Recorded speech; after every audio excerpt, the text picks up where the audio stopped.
కరీంనగర్ జిల్లాలోని వడ్ల కొనుగోలు కేంద్రాలలో అధిక తూకంపై రైతులు ఆందోళన వ్యక్తం చేశారు. కరీంనగర్ వరంగల్ రహదారిపై బైఠాయించి నిరసన తెలిపారు. మానకొండూరు వ్యవసాయ మార్కెట్లో 40 కేజీల బస్తాకు తరుగు పేరిట 3 కేజీలు అదనంగా తూకం వేస్తున్నారని ఆరోపించారు. వడ్ల కొనుగోలుదారులు రైస్ మిల్లర్లు కుమ్మక్కై దోచుకుంటున్నారని మండిపడ్డారు.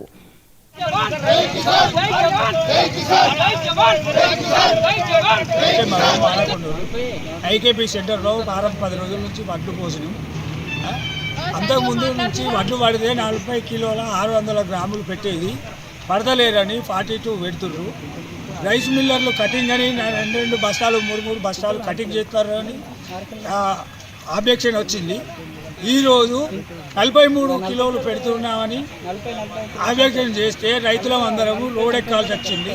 సిఐ గారు ఇట్ట వచ్చి మమ్మల్ని సాధించి డిఈఓ గారికి ఫోన్ చేసి 42 కిలోల కన్నా ఎక్కువ పెట్టద్దని సెంటర్ వాళ్ళ ఇక్కడ ఐకేపీలో వడ్లు వచ్చి వారం అవుతుంది ఒకటి కానీ అప్పటి నుంచి 42 పెట్టారు గ్రాములు 42 కిలోలతో జోకిరు. ఇప్పుడు ఈ రోజు నుంచి 43 కిలోలు అంటున్నారు. 43 కిలోలు ఎందుకు పెడుతున్నారంటే అక్కడ కటింగ్ పెడుతుర్రు రైస్ మిల్ అని చెప్పేసి వీళ్ళు అక్కడ వాళ్ళ నుంచి ఏదో చెప్పారంట కిలో కటింగ్ పెట్టాలి ఎక్కువ అంటే వీళ్ళు 43 పెడతారు. మాకు ఇప్పుడు ఎందుకు పెడతారని చెప్పి వీళ్ళ రోడ్లకి ధర్నా చేసిన వాళ్ళు ఇప్పుడు సిఏ వాళ్ళు వచ్చి వాళ్ళు కంప్రమైజ్ చేసి వాళ్ళ అగ్రికల్చర్ వాళ్ళకి కాల్ చేసి మాట్లాడితే 42 తోట జోకిస్తున్నాం, లేదు ఎక్కువ 1 గ్రామ్ కూడా పెట్టద్దు అని చెప్పి వాళ్ళు చెప్పారు. ఇప్పుడు చెప్పిన తర్వాత రైతులు ఇప్పుడు సైలెంట్ అయ్యారు.